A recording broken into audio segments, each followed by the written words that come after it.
یہ ماہ صیام آئے گا تو کیسے کیسے نکلیں گے دین سکھانے والے۔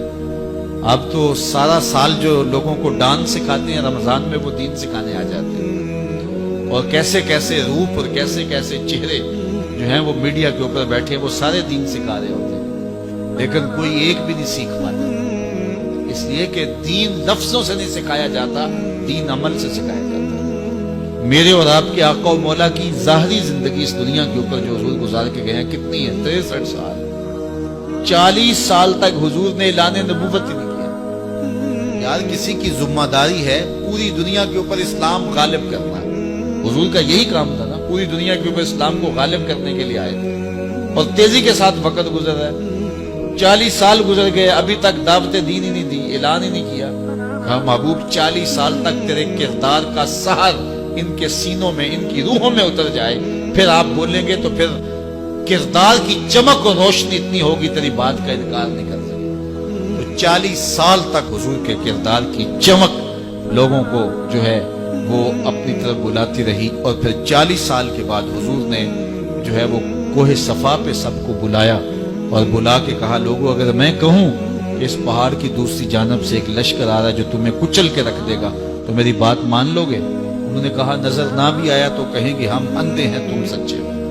تو کہا میری سچائی پہ اتنا یقین ہے تو پھر مان لو اللہ ہی۔ تو یہ کردار تھا جس نے لوگوں کو ماننے پہ مجبور کیا۔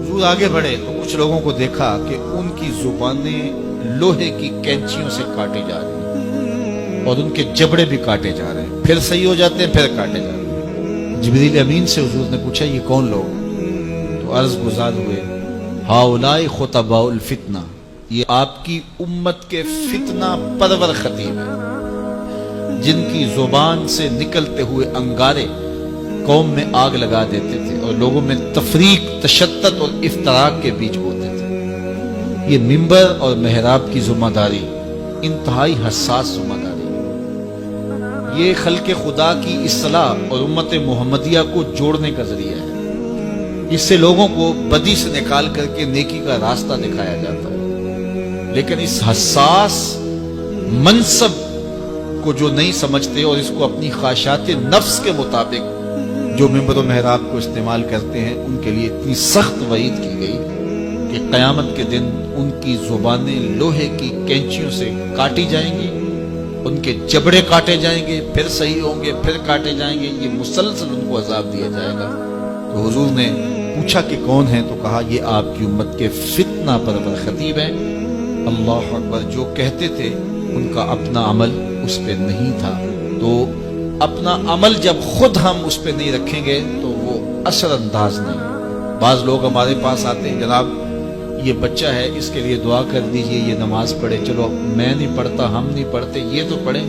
تو میں کہتا ہوں یہ کیسے پڑھیں؟ آپ خود پڑھیں، گھر میں مصلی بچھائیں تو خود بخود اولاد کو ترغیب ہو۔ ہاں زندوں سے مردہ، مردوں سے زندہ، ایسی مثالیں بھی ہیں۔ حضرت نوح علیہ السلام کے گھر میں بھی نالائق بیٹا پیدا ہو گیا، تو ایسا ہو جاتا ہے۔ بعض اوقات اچھے لوگوں کی اولادیں بھی بگڑ جاتی ہیں اور بعض اوقات برے لوگوں کی اولادیں بھی اچھی ہو جاتی ہیں، لیکن ضابطہ یہ نہیں ہے، یہ کبھی کبھی ہوتا ہے۔ ضابطہ یہ ہے کہ اچھے لوگوں کی اولادیں اچھی ہوتی ہیں، برے لوگوں کی اولادیں بری ہوتی ہیں۔ جو ماں باپ کا عمل ہو اس کا عکس اولاد پہ پڑتا ہے، اچھا ہے یا برا ہے۔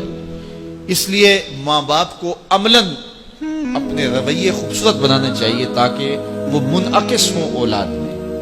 تو اسی طرح ہمارے خطباء جو منبر و محراب کے وارث ہیں انہیں زیادہ اس بات پہ توجہ دینے کی بجائے کہ میں گفتگو کو مرتب کروں، دلائل سے مزین کروں، کس موقع پہ شعر پڑھنا ہے، کس موقع پہ نہیں پڑھنا ہے، کہاں آواز کو اونچے لے جانا ہے، کہاں آواز کو مدھم رکھنا ہے، کہاں نعرہ لگوانا ہے، کہاں نہیں لگوانا، کہاں ہاتھ کھڑے کروانے، کہاں نہیں کھڑے کروانے، اس بات کو چھوڑیں، ساری توجہ وہ اپنے کردار پہ دے۔ پھر کردار کے اندر سے پھوٹ کر جو گفتگو نکلے گی وہ ٹوٹے لفظ بھی ہوں گے، دلوں کو جوڑ دیں گے۔ اشہد بلال عند اللہ اشہد، بلال کا اشہد ہی وہ دھوم مچا دیتا ہے کہ لوگوں کا اشہد بھی وہ دھوم نہیں مچاتا جو بلال کا اشہد دھوم مچاتا ہے۔ اس لیے ہمیں زیادہ توجہ اپنے کردار کی طرف دینی چاہیے۔ اقبال نے کہا تھا واعظ قوم کی وہ پختہ خیالی نہ رہی، برق طبعی نہ رہی، شعلہ مکالی نہ رہی، رہ گئی رسم آذاں روح بلالی نہ رہی، فلسفہ رہ گیا تلقین غزالی نہ رہی، مسجد مرثیہ خواہیں کہ نمازی نہ رہے، یعنی صاحب اوصاف وہ حجازی نہ رہے۔